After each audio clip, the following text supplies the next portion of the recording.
Hello, everyone, and welcome to this episode of Did You Know? I'm your host, Rabbi Ira Brower. I'm the rabbi here at Shalom Boca, Messianic Congregation in Boca Raton, and my co-host is Hey, I'm your co-host, Tristan Tice. yeah. So we're continuing today, today's episode in our series on relationships. We've talked about being single. We talked about restoring the foundations and Yep. the importance of being healthy spiritually and walking in freedom so that we can have healthy relationships. We talked about dating. And today we're going to talk about marriage, which is obviously a huge Yep. subject Yeah. that we could spend many hours talking about. Yeah. And I think I'd want to open with this. And I was just actually at a wedding a couple days ago. And at the wedding, the pastor had said, basically, you taking this person as your husband, you're going to sin against me more than anyone, and I'm choosing to love you and forgive you every time. Do you say I do? And I think when I had heard the pastor worded in that way and say that, it caused so much reflection in me, like, you are actually committing to do life with this person when you're taking an oath saying, I'm with you in sickness or in health till death do us part. It's not this lighthearted, like, well, unless my feelings tell me otherwise and we just happen to fall out of love. Like, no, no, no. You're taking an oath, which is saying, like, I'm choosing to love you and forgive you over and over again because I know that you're going to fail me and I know that you're going to sin against me. But that's the character of God to forgive and show grace. Yeah, that's really good. And I was thinking maybe we could start with some myths about marriage, Yeah. right? Because I think there's a lot of people that go into marriage believing certain things about marriage that are just simply not true. For instance, I'm going to get married and I'll be happy. That person is Yeah. going to make me happy. Can you think of any Yeah. myths about that marriage? About marriage? Yeah, I think that's so true. I think in that you're saying, like, oh, I'm not complete on my own. And so I need the other person who's my better half, and they're going to fulfill me. And together we're going to make one big whole, and everything's going to be happy. And I also think sometimes in marriage, we're thinking, like, that's the be all end all. Like, that's what God has for us. And it's like, oh, once we're married, we've checked off all the boxes. And that's what we're like the white picket fence sort of lifestyle. And really, marriage, like, I think we kind of make an idol of marriage sometimes, thinking that that's like the Yeah. ultimate. Like, once we're married, we've succeeded at life. And I just, Yeah, that's I not think, true. yeah, 100%. People go into a marriage with all kinds of misconceptions about what it's going to be like. Yeah. Now, that's not always the case. A lot of times, if they've had good premarital counseling, Yeah. is helpful. But I often use the analogy is if you never played golf before and you picked up a book about golf and read it and you expect to go out on the golf course and play park golf, it's Right. not going to happen, right? Right. So even the best premarital counseling is helpful Yeah. to prepare, but it's not the same as the actual doing it, the Yeah. actual married life. Yeah. And so I think maybe talk about for a few moments this idea of this person is going to make me happy, fulfill all my dreams, fulfill all of my needs and Yeah. desires. That is a total myth and Yeah. wrong way of looking at marriage. Right. Because in fact, marriage is probably the hardest thing that anyone could ever do. So true. And I think also with that, maybe there's this like this idea that you're married and insecurities start to go away. Like, oh, I won't find, like, when you're dating, it's like, I don't know, like, maybe he won't like me because of like my hair color or the way that I look, or I eat too much, or I don't even eat enough, or my body looks like this, or I'm this way, my personality is like this. So there's so many more insecurities when it comes to, like, meeting the one. But I actually think in a marriage, sometimes your insecurities are even heightened because you're with that one person. They're seeing, like, every part of you. There's just other insecurities that kind of get more exposed, like your personality flaws. And they're easy to mask when you're only with people a couple hours here and there, you meet for lunch. But when you're living with someone, your insecurities, your faults, your shortcomings, they're exposed. Yeah, It's like looking at you through a magnifying glass. So it's not like your insecurities go away. They're really magnified at times. absolutely. God designed it that way. Yeah. Because it's in the context of the marriage that things come out that won't come out in any other context, right? Right. We can be good at work, right? At the office or wherever. We can behave, we know what to do and do our job and so on and so on. We might have close relationships, but we still are kind of on our good behavior. Yeah. But it's in the marriage relationship where we can't hide anything. Exactly. Right.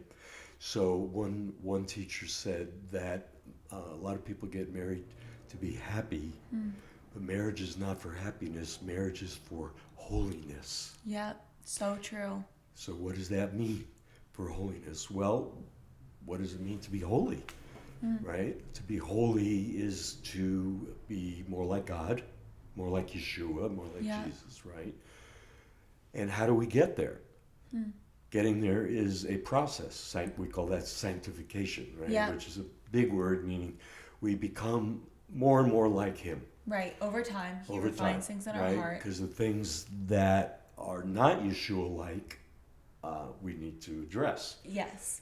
But it's in the context of marriage that those un-Yeshua-like or un-Christ-like, if you will, characteristics will come out. Yeah. Because we're together 24/7, or maybe not 24/7 if we're going off to work, but we're together a lot, right? Yeah.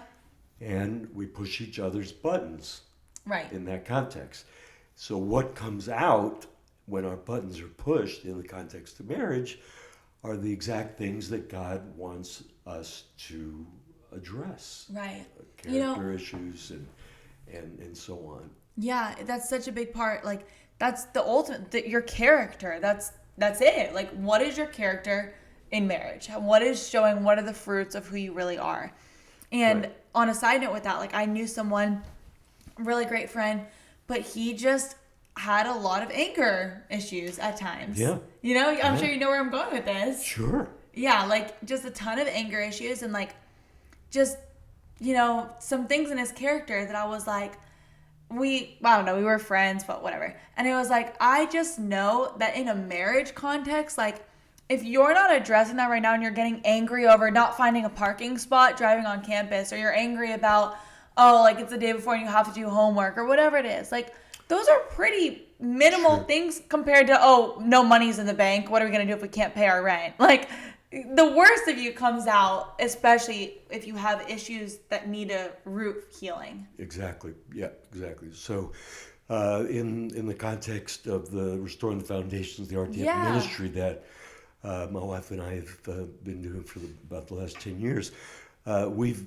had a lot of couples that have come to us, and we've taken them through the RTF process, which we talked about a couple episodes ago.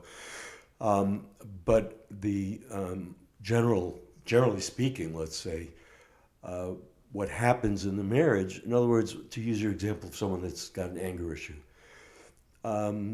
we can contain that anger Right. in a lot of contexts. Right. Yeah, if we're alone in the car, maybe, and someone cuts us off, it'll blow up, or it might come out in other places. But a lot of times, if we have an anger issue, we can keep it contained. But it's in that context of that marriage that stuff comes out. And if we take it to a further degree where we have abuse, spousal abuse, that comes out. Because the anger can easily cross a line into verbal abuse or even physical abuse. And the classic example of that is the husband that everyone thinks he's the ideal husband. Yeah. And we've seen this oftentimes. Maybe he's a deacon at church or a leader of a small group, and everyone loves him and he's great, but behind closed doors, it's a different story. Exactly. And I feel like there's things that come out like that all the time, which is why I think it's so important that maybe in this episode we address working on your character as the wife, and then you could talk about working on your character as the husband. Sure. Okay. Sure. So, God spells out in the Bible what characteristics of a godly man are, and specifically a godly husband. Right? So the most important thing in terms of the marriage relationship is husbands, love your wives. Well, what does that mean? I love my wife, but she's annoying and she does things that I don't like, and I'm not going to do those things, and I'll take my time. And, we have all kinds of excuses. Right. But then the rest of that verse is husbands, love your wives as Christ, as Messiah, loved the church and gave himself for her. Yeah, exactly. So Paul, very clear about the ultimate role of a husband is to love your wives, and as Christ loves the church, as the Messiah loved his body, loves his body, and gave himself for her. He literally died. Literally laid his life down. Yeah. Okay, so husbands, are you laying your life down for your wives? Such a valid question. That's hard. That's not easy. No, it's not. And it's, I think oftentimes I hear too, and this is just someone, I'm not married, so you can just be like, well, you're not married, so you don't know what it's like. But I just, from the observer perspective, it's often like, oh, I don't know, like, we just fell out of love. And to me, I just take the stance like, you don't fall in and out of love. You walk in love. You're actively choosing every day to love. It's not like, oh, we fell in love, and then one day we just fell right out. Like, no, right. you're choosing that, and that's a daily choice. Yeah, so if you base your commitment of marriage or your decision to get married based on romantic love, so to speak, like what you're describing, then it's easy to say, oh, that's over, so divorce. Exactly. Move on. And that happens so much. The divorce rate is so great, and taking it one step further, people are not getting married. They're just living together. I don't want the commitment because, I want to be able to just... So you get the benefits. You get the benefits of like playing house and playing wife with no actual commitment. Right. Then you can just, well, it's, it's over. We don't feel the same way about each other. I don't feel the same way about you anymore, so I'm just going to move on. Exactly. That's very destructive to particularly the women. That's typically the one that gets hurt the most. So true. So husbands, love your wives, and wives, submit to your husbands. Yeah. Which is a whole other topic. Which I know the women submit. What do you mean submit to my husband? I'm not submitting to nobody. It's like, okay, like if you address the word submit, if your husband is loving you so well, you already as an act of gratitude want to submit. Like it, to me, like when I have a husband who just loves me so fully, like Christ loves the church, submitting to him is easy. It's not always easy, but it's this desire to be for my husband, this desire to want to, if God is calling him or giving him a vision for something, I want to submit to his authority and pray for him, cover him in prayer, be asking him under his vision. It's not this idea of oh, I'm inferior and less than, and I'm just going to be the doormat of the house.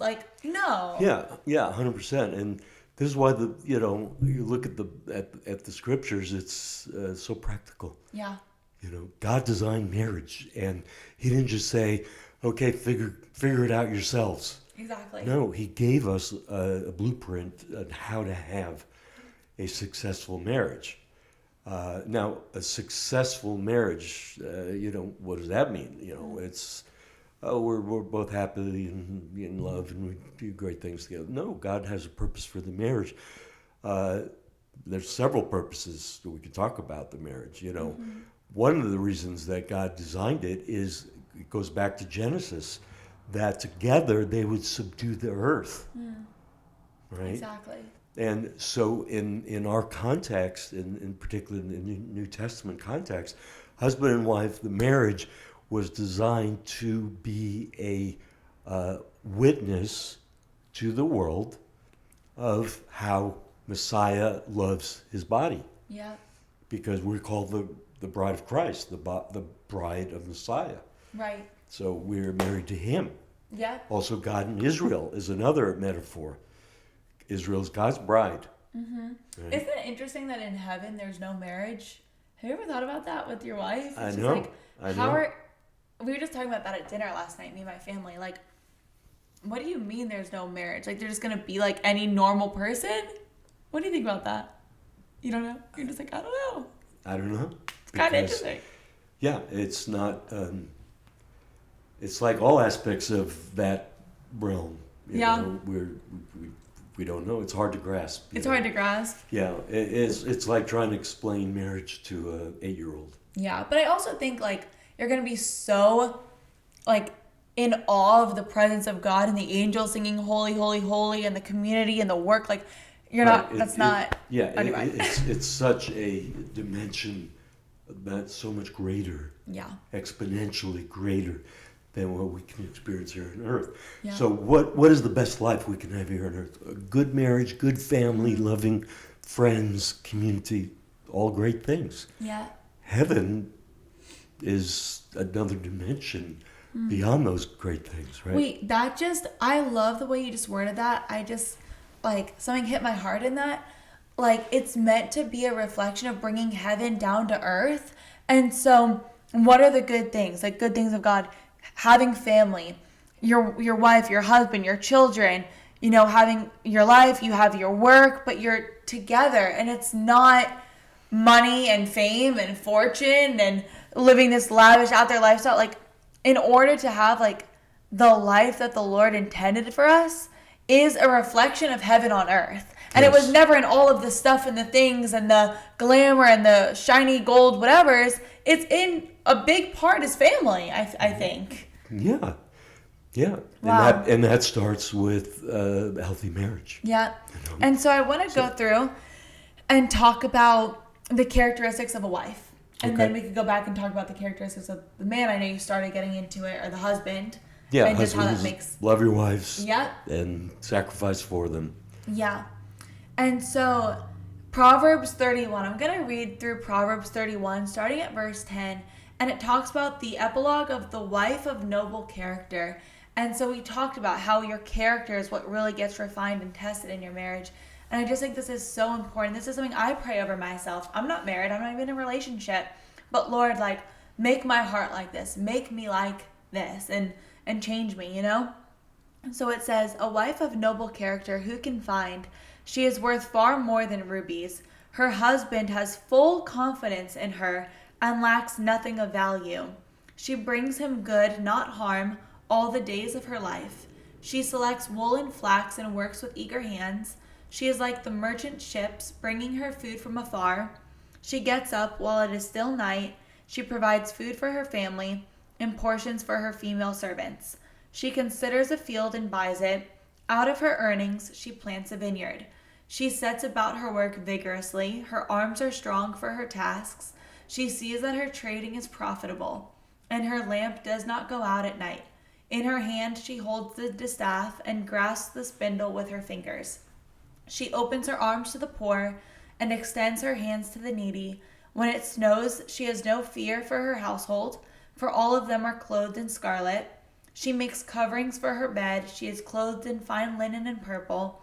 Her husband is respected at the city gate, where he takes his seat among the elders of the land. She makes linen garments and sells them, and supplies the merchants with sashes. She is clothed with strength and dignity. She can laugh at the days to come. She speaks with wisdom, and faithful instruction is on her tongue. She watches over the affairs of her household and does not eat the bread of idleness. Her children arise and call her blessed, her husband also, and he praises her. Many women do noble things, but you surpass them all. Charm is deceptive, and beauty is fleeting, but a woman who fears the Lord is to be praised. Honor her for all that her hands have done, and let her works bring her praise at the city gate. Yeah, there's a lot there, right? By the way, the Proverbs 31 is read Friday nights at Shabbat dinner. The husband traditionally reads it or a portion of it and prays over his wife. That's so beautiful. And you know what I love about that? In the Hebrew for the way it's translated, virtuous woman, or I can't remember, is Eshet Chayil. And chayil is the same word that's used for soldier or force. So I like to refer to my wife as a woman of force. Yeah. You know? And so it almost seems a little bit contradictory where you read, well, wives submit to your husband. It's not a contradiction at all, because if the man is doing his role, so in that Proverbs 31 scenario, the husband is respected among the elders, so he's an elder sitting at the city gates. That's where the elders sat, because is at the gates determines who's allowed into the city and who's not. So they're the gatekeeper of the village, so to speak, right? But you could apply that to the family as well. The husband is the protector of the family, and he's doing his job. The wife is free to be who she is and to do, her gifting. In this case, she's got a little business going. She's industrious. She takes care of the kids and all that.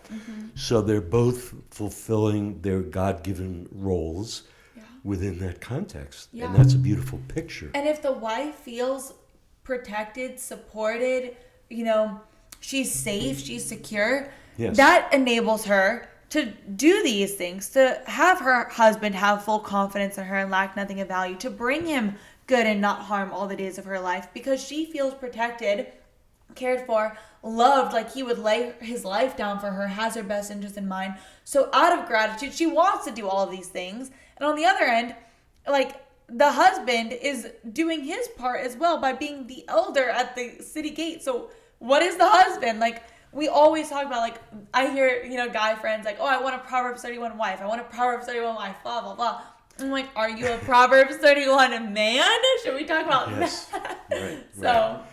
Yeah, and so I think I mentioned this last week that a friend of mine once said that boys take and men give. Yeah. So but I've met men that were, 40, 50 years old, but they're still acting like boys. Exactly. Because they're self-centered, selfish, not protecting their wives, and the wives feel unsafe. Yeah. Whether it's just from neglect or from verbal abuse or, God forbid, physical abuse, Right. And so where it says wives submit to your husbands, there's a condition, I believe, attached to that. It's not a blanket thing. If a husband tells a wife to do something that's ungodly, no, that she's not obligated to do Exactly. that. It's with the condition that the husband is doing what he's supposed to be Like, you're doing. both doing your part. Yeah, and actually the word, the Greek word, is a military term that refers to walking in lockstep, walking together. So if husband and wife are walking together in unity, in unison, then the wife is going to defer to the husband because God gave the greater responsibility to the husband as leader in the home. Yeah, it's so true. And so I think in that we see characteristics of the godly wife, where she's diligent, she's hardworking, she's patient. And I think this is on both ends, filled with the fruits of the Spirit, loving, patient, kind, all of those things.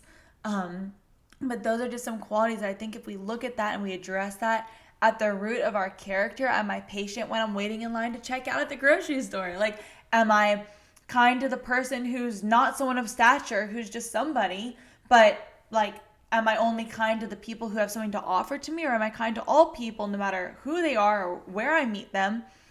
All of these things are stuff in our character. And talks about how she sets about her work vigorously. Her arms are strong for her tasks. Are we taking care of ourselves? Are we, stewarding our body right? Our thoughts, are we taking captive? And not to say like, oh, this is a lot of pressure, like, count me out. But No, I think it's the fruit of a good walk with God, a healthy spiritual life. Right. That will the wife feel secure with the husband, and he is, it's kind of like the lifeguard at the beach, right? The lifeguard is watching over, but the people there, as long as they are, not getting out of hand, so to speak, they're free to roam, right? And in the marriage, in a godly marriage, the husband is that overseer that is keeping things and protecting things and watching over the home, the wife, the children. There's children involved as well. Yeah. So that they all are free within boundaries, healthy boundaries, to do what they're called to do. Yeah. Right? And so I'm reading about that, and I think you should probably speak into this. In 1 Timothy 3:1-7, it describes the requirements of church elders. And I'm referencing this because in the Proverbs 31 woman, amazing, virtuous woman, it talks about her husband's an elder. And it's like, okay, like you as a man want this amazing woman of God. Well, what is the character of you as a man of God? And it says, those who are placed in high leadership positions within the church are to be men of a good reputation, known for self-control and fairness, as well as have an ability to teach spiritual truths. Yeah. And so I think those are some qualifications as, a godly husband and a godly man. Yeah, you could apply that, not necessarily just to church elder or congregational elder, but to men in general. Yeah. To be faithful, right? To walk with God, to have good reputation, and not necessarily to be teachers in a congregation, but they should be teaching their family, Yeah. their children, Their friends, people in their workspace. family devotions, open the Word. You don't have to be a Bible scholar or seminary graduate to be able to open the Word with your children and teach basic truths and be that example to them. Yeah. And so I think, there's so many things in that context of marriage that ultimately these things are for our good. Like me walking in patience and kindness and working hard is for my good and for my husband's good, and him working and being a man of self-control and, being patient and loving his wife as Christ died for the church. These are things for our good that's going to bless our marriage.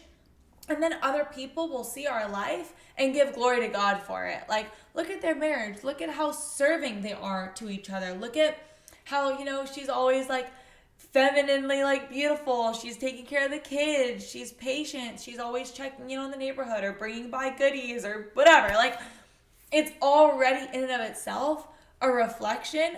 The man goes and he works and he comes back and he's well respected. He's leading Bible studies. He's just a respectable man.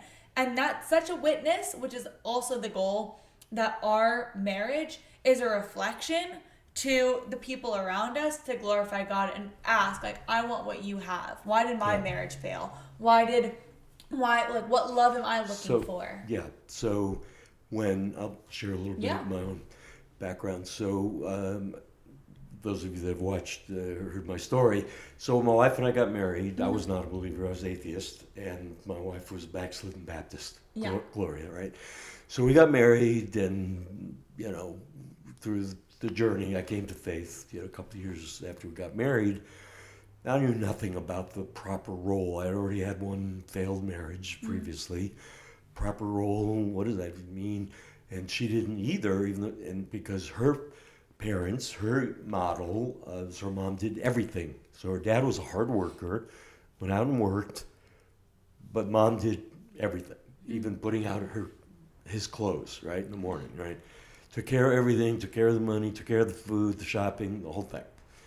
So we got married, and she thought that was her job too, to do everything. And my parents were divorced, so I didn't, so I had a bit of that, model. Wasn't a good model. My dad was kind of passive, so I was passive and didn't know, and now we're married and we're believers and what we're supposed to do, so we had problems. Right. So we found a Christian counselor, and he was very good, and he sat us down, opened the Bible, took us to Ephesians chapter 5, and this is the role, the husband, this is your role, blah, blah, blah, blah.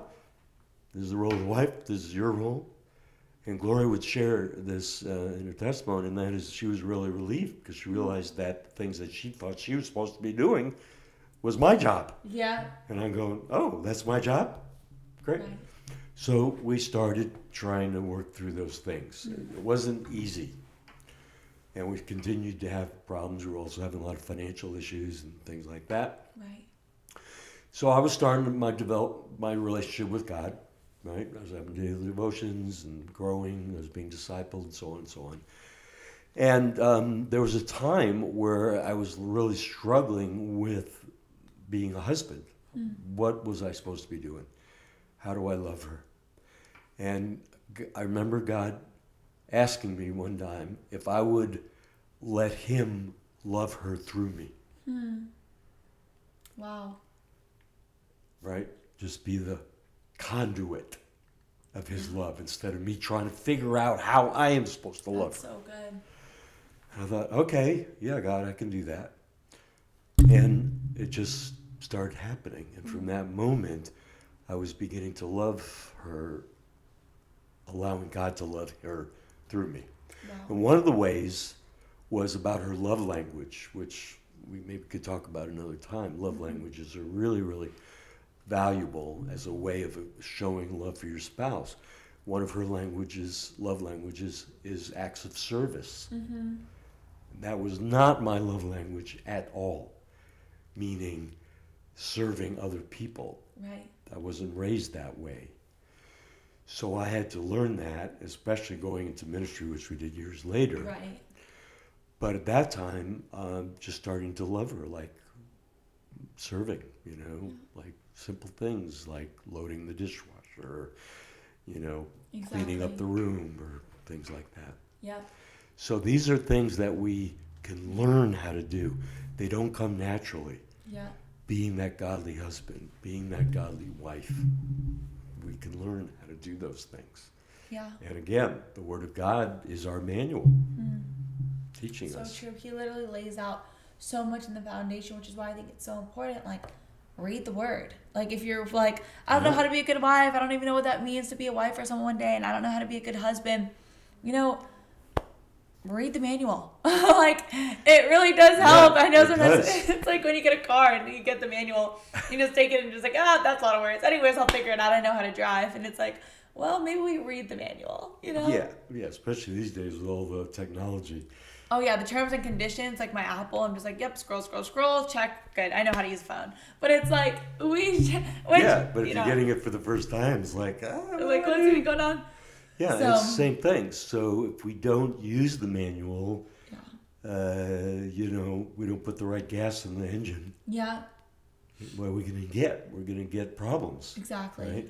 Same thing. So, a lot of times people think, you've heard this expression, marriage is a 50-50 proposition. That's a myth. Yep. Because if you go in with that attitude, then you're going to be expecting her or him Yeah. to be the contributing. No, it's 100%. You Exactly. give 100%. Both people, and Yes. understanding that sometimes we're not going to have that to give. And so maybe it's 70-30 at times, and maybe it's 50-50 sometimes. Like, it's not like, oh, we're both going in 50-50 every day. Like, no, both people are aiming to go in 100% every single day. And sometimes there's just going to be times when I'm loving more than you're loving, or you're loving more than I'm loving, and we're doing the best that we can. Sure. Somebody once said that the problem with life is that it's so daily. Yeah. True. Right? Because we can talk about all these great principles and all that, but we have to walk it out on a daily basis. That's why Paul said, I think it was in Galatians, he said, I die daily. Yep, so good. And that's a big part of marriage, of a successful marriage, is dying to self.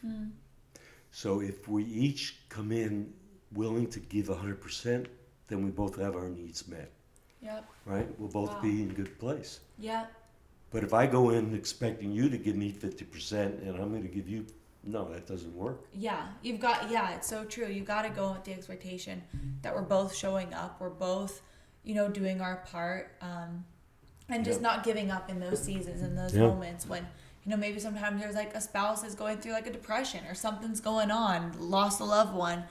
You make it work. You're a team and you're on the same team. And I think a really big thing too is remembering that there's a common enemy and it's not each other.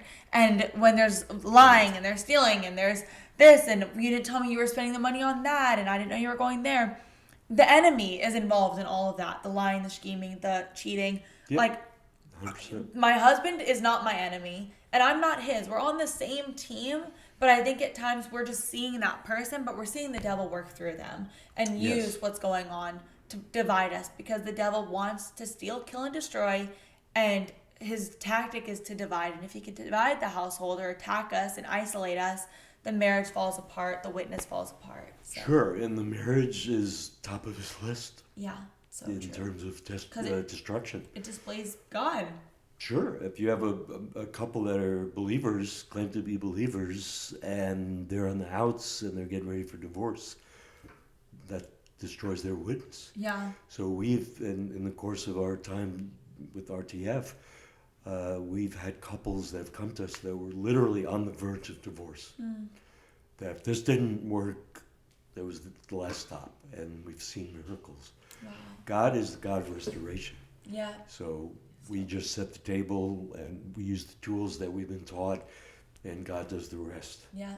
And I think one last thing that I'd love to touch on is a story. And I was sitting in one of my classes last semester, and my professor was telling us that he went to counseling. He was, with his wife. They've been together, I think, 50 years, 60 years now, a while, like a long, long time. And they were in counseling, basically. There was a point in their marriage where he just said, and this is how he told it to us as a class, he was like, I just don't love my wife anymore. Like, that's what he said in counseling to the person. He was like, I just don't feel like I love my wife anymore, and I'm just kind of over it. And the counselor was just like, okay, and? Like, okay, you don't love your wife. You're choosing to stay married based off of your feelings of love? No. You're choosing to stay married based off of the commitment and the oath that you agree to, whether you feel like loving her or not. I don't Right. care about your feelings. Like, with all due respect, I don't care. Yeah, that's a great illustration Yeah. of so many people look at marriage in that way. Whereas love is not a feeling, love is an action. So good. Love is a verb. It's Yep. a verb, yeah. And that's true in our relationship with God. You can't say you love God and yet you love the world. Yeah, exactly. And same thing in marriage. So marriages are love is an action. Yeah. And also it can get old, it can get stale, it can get Mundane. You do the same mundane things. where you're just used to it, and you have to be active, Yeah. proactive. Plan date And- nights. yes. Spruce things up a little Yes. bit. We had, now we've been married 41 and a half years. Wow. When we had our 40th, we determined we're going to get away, and we spent several days on the west coast of Florida, and it was awesome. And one of the things God showed us is that we can do things differently. We don't have to just follow the same rut Right. that we've done. It could be a good rut, Right. but if it's a rut, someone said a rut is like a coffin with the ends knocked out. It's true. Yeah. You're just in a death mode, Exactly. right? And God has more for us. So marriage can be exciting. It can be exhilarating. It can be, and there's days where it is boring. There are days where it is daily. Mm-hmm. Those things. Yep, get up, gotta go to work, gotta, Right. do all that. But there are times that we can ignite it, reignite it, Yeah. and restore it, and breathe life back into it, and let So God true. bring, the newness back into it. So true. So, So yeah, I think that's great advice to kind of leave off on. Like, if you are married watching this, date your spouse, date the person you're with, go on dates. Yes. Like, I get that you're married and it's like, oh, but we're not dating anymore. Plan things out, be intentional. And I love that. Like, it doesn't have to be the same. We wake up, you go to work, I come back home, we go to sleep, we have dinner. Like, you can plan a trip, plan some spontaneity, do dinner a little bit different, like light some candles. I don't know, do some stuff, but it doesn't have to be the same mundane everything. And then the last thing too with that is I think marriage doesn't have to be defined as work. Like, oh, it's just so hard and so much work. You'll believe what you tell yourself. So if you choose to look at it as constant work, you're going to start getting bogged down. No one wants to live in a life of just working hard every single day where you're getting bogged down and beaten up. If you're looking at your marriage as a joy to reflect Christ, Yeah. I think it could be a Yeah. different And perspective. final thought, Yeah. intimacy in Yeah. marriage. Yeah. So the sexual part of marriage should be the icing on the cake. I feel like we literally got to that last. That's kind of crazy. That's I like know. people want to know that first. Like Well, I guess it's good that we So got to that so good. we can Wow. listen to it to the end. Yeah. But so often things get stale in the marriage, and that affects the sexual part. But the sexual part, the intimacy, is especially for women. Guys, yeah, we can Yeah. anytime, and it's fine. But no, for women, it's much different, and it must be the outflow of the relationship. So it starts not in the bedroom, Right. right? It Yeah. starts maybe by cooking dinner. Yeah. It starts by some other thing that draws you near to each other, and the intimacy part, the sexual Yeah. part, is like the icing on the The cake. emotional connection. It's like so Yeah. much more than just the act of that. It's an Yeah, overflow women of the love. need to know that they're cared for, they're protected, they're safe, and they are loved. Yeah. Not just being used Yeah. or whatever, feeling Husbands, needs. love your wives as Messiah, as Christ loved the church Yep. and gave himself for her. Yep. So, fortunately, when you are married, though, you do have those benefits. Don't have premarital sex, Yes. but when you're married, you do get that benefit. But again, I love that we talked about it last, and it's a blessing. It's from God. It's something that the Lord wants for you. It's just in the confines of marriage. Yes. So, I think that's it. What do you Good. think? Yep. I think it's good. All right. I think we covered a lot of ground. I do too. Yeah, and if you have questions or comments, please feel free to write in the comments section, and we'll try to address them. Yep, we are the love gurus here, so we have all of your answers. Right. Just kidding, right. that's fake news. Don't listen to that.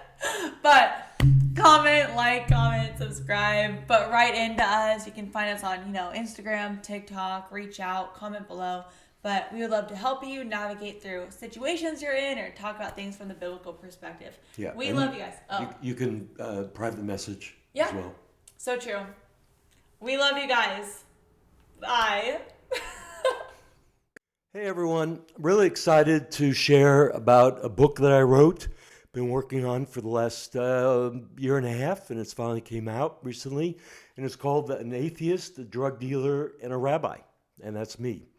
And it's really, the subtitle is A Redemption Story from Generation to Generation. It's got story of my life, some family stories from generations back, and really, hopefully, an encouragement to all who read it about what God is able to do to take an atheist and a drug dealer and bring them to a place of faith and walking with God. The book is available at Barnes & Nobles and on Amazon. You can go to Amazon and put in my name, and it'll pop up and anywhere where books are sold. And be happy to hear your comments or questions about it as well.